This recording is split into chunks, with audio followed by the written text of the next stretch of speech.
Hey, what's up guys? It's Jason with Buddha Farms coming to you Thursday, June 7th, 2018. All right, what I got going today is yesterday actually, I don't know if y'all remember, if y'all watched some of my other videos, I got this other spot kind of along one of the roadsides on the property. It just had some small pine trees, really small, and we cut those down. I dragged them to the burn pile and we'll let those break down and we'll burn them soon enough. But we're gonna go ahead and try to get rid of these stumps. I've tried in the past to kind of dig them out and all of that. These pines, they have that super deep taproot. I could try to dig around it. It's going to just be a big pain. So what we're going to do is, before we get the compost over this area, we're going to go ahead, we're going to drill out these stumps. We're going to pour some high nitrogen material. What I'm going to be using is some bone meal.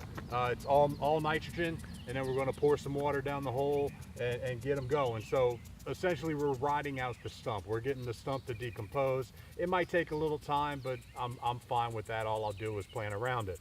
So like I said, before we get the horse compost over here and the cover crop in, we're going to go around and do these stumps.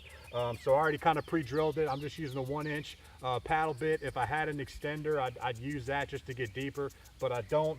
Just drill straight down. Well, not straight down, I'm sorry. You want to drill at a little bit of an angle. What we're going to do is we're going to pour this bone meal down the hole. I'm just going to use a little funnel just to make it easier. I don't know how much it's going to take.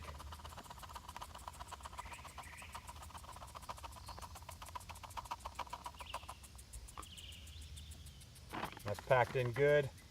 And then you want to use hot water. I got some water out the faucet that's been sitting out here for a while, so it's not really hot. But you just want to pour it in there, and you're going to continue to pour it in just once, so all that bone meal gets wet. You want it to kind of soak in there, just to kind of activate it. A little bit's going to pour out, no big deal. But what that's going to do, it's going to start decomposing the log. I really don't have any idea of how long, depending on the size. These are small pine stumps, so it's probably not going to take too long. Maybe towards next year we'll be good and ready to go. But I'm going to continue on these. I got a bunch more stumps, probably 8 or so stumps to do. Pour the bone meal in, water them up, and just let them be, and we'll let them go. All right, guys, I hope that was helpful. Thanks for following. Talk to y'all later.